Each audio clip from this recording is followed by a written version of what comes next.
Friends, तो उत्तराखंड से related जो भी इम्पोर्टेंट न्यूज़ हैं आज न्यूज़पेपर्स में उन्हें हम लेके आ गए हैं। पहली खबर है कि दून में 29,000 परीक्षार्थी देंगे पुलिस परीक्षा। तो अभी जो पुलिस परीक्षा होने वाली है 18 दिसंबर के दिन यानी कल के दिन, वो 76 केंद्रों पर होगी और उनमें 29,000 जो परीक्षार्थी होंगे वो परीक्षा लिखेंगे। तो अब क्योंकि ये जो भर्ती कपड़े थे वो चर्चा में आ गए थे, तो ऐसे में प्रशासन ने जो है वो कठोर निर्णय लिए हैं, ठोस रणनीति बनाई है इसके लिए कि एग्ज़ाम अच्छे से हो। तो रणनीति कैसी बनी है देख लेते हैं कि सर्वे चौक स्थित जो है IRDT सभागार, उसमें भर्ती परीक्षा से जुड़े जो नोडल ऑफिसर हैं उनकी बैठक ली गई है और इस दौरान भर्ती परीक्षा को निष्पक्ष और पारदर्शी तरीके से करवाए जाने की हिदायत दी गई है ऑफिसर्स को। ठीक है, आगे है कि उन्होंने बताया कि इस परीक्षा के तहत देहरादून में 29,000 से ज़्यादा अभ्यर्थी शामिल होंगे और परीक्षा के दिन जो है शांति व्यवस्था को लेकर धारा 144 भी लगाई गई है, जिसमें 4 या 5 जने से ज़्यादा एक साथ इकट्ठा नहीं खड़े होते। तो आगे यह है कि सभी केंद्रों पर पुलिस तैनात रहेगी और पुलिस जो परीक्षा से पहले प्रवेश के दौरान जो होगी सख्त चेकिंग होगी। तो चेकिंग भी क्या क्या होगी वो इसी खबर में लिखा है, आप इसे देख के ज़रूर जाइएगा।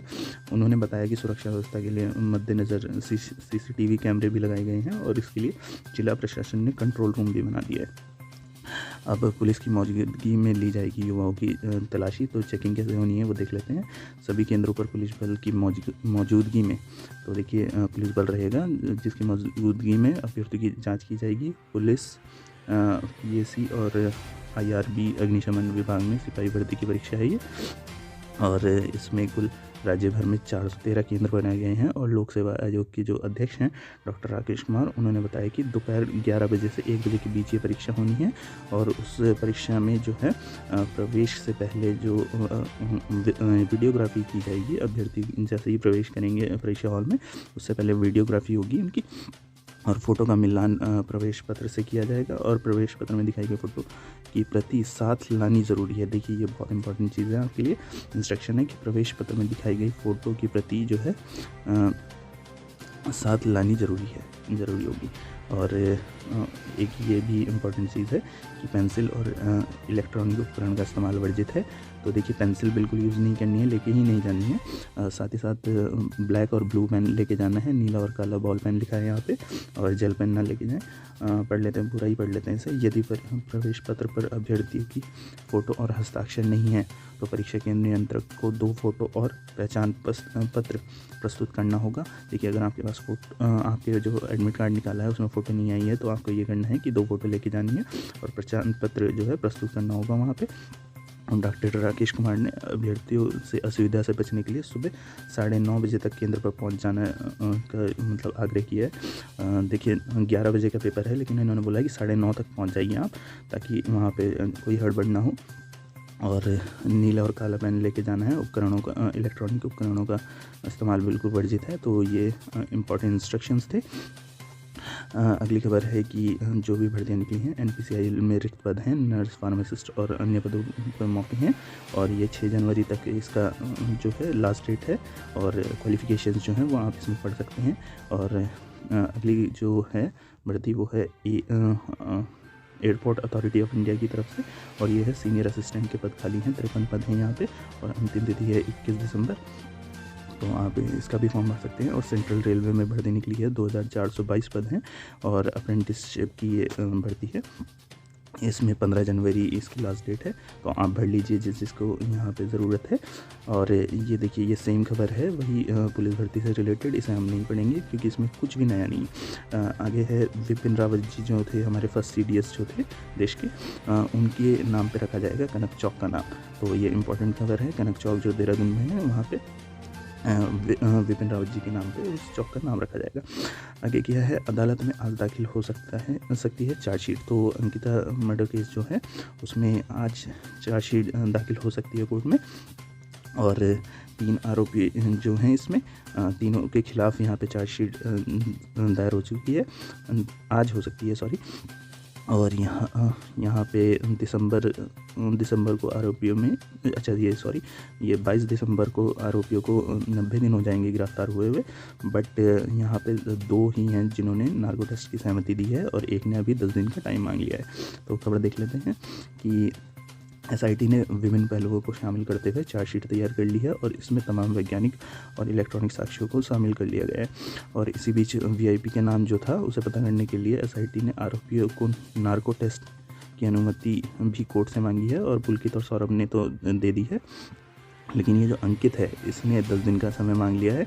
तो इसकी जो सुनवाई है वो 22 जनवरी को होनी है, 22 तारीख को होनी है इसी महीने दिसंबर में, और इससे पहले चार्जशीट दाखिल की जानी है और एसआईटी शनिवार को चार्जशीट दाखिल कर सकती है। तो यानी कि आज के दिन चार्जशीट दायर हो सकती है। अगली खबर है कि कुर्की की धीमी कार्रवाई पर डीजीपी ने जताई नाराज़गी। तो जो डीजीपी अशोक कुमार जी हैं उन्होंने अपने अफसर से नाराज़गी जताई है कि कुर्की में मतलब स्पीड धीमी क्यों है उसकी। ये जो गैंगस्टर एक्ट लगे हैं लोगों पे, तो गैंगस्टर में जब कुर्की होती है तो यहाँ पे ढिलाई बढ़ती जा रही है। पढ़ लेते हैं इसमें क्या है। गैंगस्टर एक्ट के तहत दर्ज मुकदमों में आरोपित की अवैध रूप से अर्जित की गई संपत्ति को कुर्क करने में धीमी कार्रवाई को लेकर पुलिस महानिदेशक ने नाराज़गी जताई है और उन्होंने कहा है कि हमारे पास कर्तव्य पालन के लिए 3 अधिकार हैं।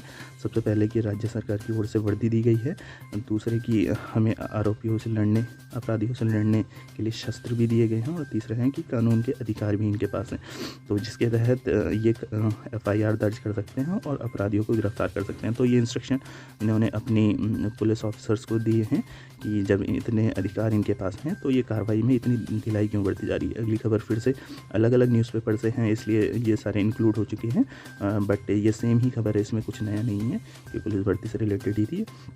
अगली खबर है कि भर्ती को फर्जी दस्तावेज बनाने वाले 2 भाई दबोचे गए। तो जो भी फ्रॉड करते हैं ऐसा कि नकली डॉक्यूमेंट्स बना लेते हैं, उनके लिए ये इम्पोर्टेंट खबर है कि आप ऐसा ना करें। तो देखिए क्या क्या इसमें आया है, क्या क्या हो सकता है, क्या कार्रवाई हो सकती है अगर आप ऐसा करते हैं, तो वो सब इस खबर में लिखा हुआ है कि कोटद्वार में बीते अगस्त माह में हुई अग्निवीर जो भर्ती रैली थी उसमें शामिल होने के लिए फर्जी दस्तावेज तैयार कर कोटद्वार का स्थायी निवास प्रमाण पत्र बनाने। देखिए स्थायी निवास प्रमाण पत्र इन्होंने गलत बनाया था, तो 2 भाइयों को पुलिस ने दबोच लिया है। तो दोनों उत्तर प्रदेश के अंतर्गत जिला बागपत के रहने वाले हैं और दोनों भाइयों ने पुलिस ने 5-5 हज़ार का इनाम घोषित किया था। देखिए पुलिस ने इन पर इनाम भी घोषित कर दिया था 5-5 हज़ार रुपये का, तो अब ये पकड़े जा चुके हैं। तो मामला क्या था देख लेते हैं। बीती 31 अगस्त को राजस्व उप निरीक्षक आशीष चंद्र केमनी ने पुलिस को दी तहरीर में बताया कि 19 जुलाई को मानपुर निवासी प्रवीण व दीपक पुत्रगण मंगल ने स्थायी निवास प्रमाण पत्र के लिए आवेदन किया और 20 जुलाई को दोनों प्रमाण पत्र जारी हो गए। बाद में दस्तावेजों की गहनता से जांच करने पर पता चला कि प्रमाण पत्र के लिए लगाई गई खतौनी में छेड़छाड़ हुई थी और विद्युत बिल भी फर्जी लगाया गया था।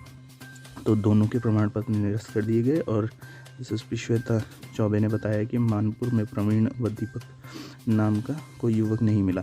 जांच में पुष्टि हुई कि दोनों युवक जनपद बागपत के चंदायन बनौली में रहने वाले हैं और मुखबिर की सूचना पर दोनों को कोटद्वार के सिम्मल चौड़ तिराहे से गिरफ्तार कर लिया गया है।